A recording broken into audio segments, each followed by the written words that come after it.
Hi hello ನಮಸ್ಕಾರ. Welcome to Poornashree kitchen. ನಾನು ಪೂರ್ಣಿಮಾ. ಇವತ್ತು ನಾನು ಲೆಮನ್ ರೈಸ್ ಅಂದರೆ ನಿಂಬೆಹಣ್ಣಿನ ಚಿತ್ರಾನ್ನ ಯಾವ ರೀತಿ ಮಾಡೋದು ಅಂತ ತೋರಿಸ್ಕೊಡ್ತೀನಿ. ಇದರಲ್ಲಿ ಒಂದು ಸ್ಪೆಷಲ್ ಇದೆ. ಏನು ಅಂದರೆ ನೀವೇ ನೋಡಿ ಗೊತ್ತಾಗುತ್ತೆ ಏನು ಸ್ಪೆಷಲ್ಲು ಅಂತ. ಬೆಳಗಿನ ತಿಂಡಿ ಏನು ಮಾಡಬೇಕಂತ ಗೊತ್ತಾಗ್ತಾ ಇರಲ್ಲ. ಹಾಗಾಗಿ ಮನೇಲಿ ಒಂದು ನಿಂಬೆಹಣ್ಣು ಇದ್ದರೆ ಸಾಕು, ನಾವು ಈ ರೀತಿ ಚಿತ್ರಾನ್ನ ಮಾಡ್ಕೋಬೋದು. ನಾನು ಇವಾಗ ಒಂದು ಪಾತ್ರೆ ತೊಗೊಂಡಿದ್ದೀನಿ, ಅದಕ್ಕೆ ಎಣ್ಣೆ ಹಾಕ್ಕೊತಾ ಇದ್ದೀನಿ. ಎಣ್ಣೆ ಜಾಸ್ತಿ ಇದ್ದಷ್ಟು ಈ ಲೆಮನ್ ಚಿತ್ರಾನ್ನ ಅಂದರೆ ನಿಂಬೆಹಣ್ಣಿನ ಚಿತ್ರಾನ್ನ ತುಂಬ ಚೆನ್ನಾಗಿ ಬರುತ್ತೆ. ನಾನು ಇದಕ್ಕೆ ಕರಿಬೇವು ತೊಗೊಂಡಿದ್ದೀನಿ, ಉದ್ದಿನಬೇಳೆ, ಶೇಂಗಾ ಬೀಜ, ಜೀರಿಗೆ, ಸಾಸಿವೆ ಮತ್ತು ಕಡಲೆ ಬೀಜ ತೊಗೊಂಡಿದ್ದೀನಿ. ಇದನ್ನೆಲ್ಲ ಈಗ ಎಣ್ಣೆಯಲ್ಲಿ ಫ್ರೈ ಮಾಡ್ಕೊತಾ ಇದ್ದೀನಿ. ಇದು ಒಂದು ಸ್ವಲ್ಪ ಕೆಂಪಗಾಗೋವರೆಗೂ ಫ್ರೈ ಮಾಡ್ಕೋಬೇಕು. ಇದು ಫ್ರೈ ಆದಮೇಲೆ ನಾನೊಂದು ಹಸಿಮೆಣ್ಸಿನ್ಕಾಯಿನ ಒಂದು 4 ಹೆಚ್ಕೊಂಡು ಇಟ್ಕೊಂಡಿದ್ದೆ, ಅದು ಕೂಡ ಸೇರಿಸ್ಕೊತಾ ಇದ್ದೀನಿ. ನಮಗೆ ಖಾರಕ್ಕೆ ಎಷ್ಟು ಬೇಕೋ ಅಷ್ಟು ಹಸಿಮೆಣ್ಸಿನ್ಕಾಯಿನ ಸೇರಿಸ್ಕೊತಾ ಇದ್ದೀನಿ. ಇವಾಗ ಇದನ್ನೆಲ್ಲ ಚೆನ್ನಾಗಿ ಫ್ರೈ ಮಾಡ್ಕೋಬೇಕು. ಹಸಿಮೆಣ್ಸಿನ್ಕಾಯಿ ಸ್ವಲ್ಪ ಚೆನ್ನಾಗಿ ಫ್ರೈ ಆದಮೇಲೆ ಇದಿಷ್ಟು ಫ್ರೈ ಆದಮೇಲೆ ಇವಾಗ ನಾನು ಒಂದು ನಿಂಬೆಹಣ್ಣಿನ ರಸನ ಸೇರಿಸ್ಕೊತಾ ಇದ್ದೀನಿ. ನಿಂಬೆಹಣ್ಣಿನ ರಸ ಸೇರಿಸ್ಕೋಬೇಕು.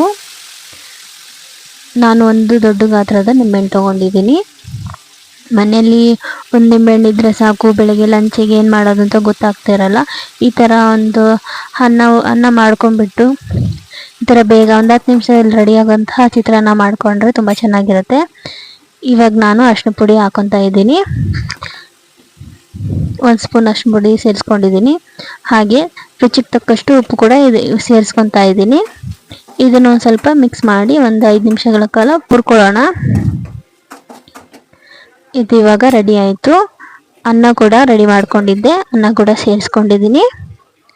ಹಾಗೆ ಇದರ ಜೊತೆಗೆ ನಾನಿಲ್ಲಿ ಒಂದು ಕ್ಯಾರೆಟ್ ಹಾಕೊತಾ ಇದ್ದೀನಿ. ಕ್ಯಾರೆಟ್ ತುರಿದ್ಬಿಟ್ಟು ಇದ್ರ ಮೇಲೆ ಕ್ಯಾರೆಟ್ ಹಾಕೊಂಡಿದ್ದೀನಿ. ಏನಾದರೂ ಲಂಚ್ ಬಾಕ್ಸ್ ಮಾಡಬೇಕು ಅಂದರೆ ಅವು ಊಟ ಮಾಡೋದಿಲ್ಲ ಮಕ್ಕಳು. ಹಾಗೆ ಈಗ ಈ ಥರ ಒಂದು ಕ್ಯಾರೆಟ್ನ ತುರಿದು ಹಾಕೊಂಡ್ಬಿಟ್ರೆ ಮಕ್ಕಳು ಕೂಡ ಏನೋ ಚೆನ್ನಾಗಿದೆ ಅಲ್ವಾ ಅಂತ ಊಟ ಮಾಡ್ತಾರೆ ಚೆನ್ನಾಗಿ. ಸ್ಕೂಲಿಗೆಲ್ಲ ಲಂಚ್ ಬಾಕ್ಸಿಗೆ, ಹಸ್ಬೆಂಡ್ಗೆ ಲಂಚ್ ಬಾಕ್ಸಿಗೆ ತುಂಬ ಚೆನ್ನಾಗಿರುತ್ತೆ. ಇವಾಗ ಅನ್ನ ಎಲ್ಲ ಮಿಕ್ಸ್ ಮಾಡ್ಕೊಂಡಿದ್ದೀನಿ. ಇವಾಗ ಅನ್ನ ಎಲ್ಲ ಮಿಕ್ಸ್ ಮಾಡ್ಕೊಂಡ್ಬಿಟ್ಟು ನೋಡಿ ಎಷ್ಟು ಚೆನ್ನಾಗಾಗಿದೆ ಅನ್ನ. ನಾವು ಕ್ಯಾರೆಟ್ ಹಾಕಿದ್ದೀವಿ ಆದರೆ ಹಾಕಿಲ್ಲ ಅನ್ನೋ ಥರ ಕಾಣ್ತಿದ್ವಿ. ಟೇಸ್ಟ್ ಮಾತ್ರ ತುಂಬ ಚೆನ್ನಾಗಿದೆ. ನೀವು ಒಂದ್ಸಲ ಟ್ರೈ ಮಾಡಿ ಹೇಗಿದೆ ಅಂತ ಕಮೆಂಟ್ ಮಾಡಿ.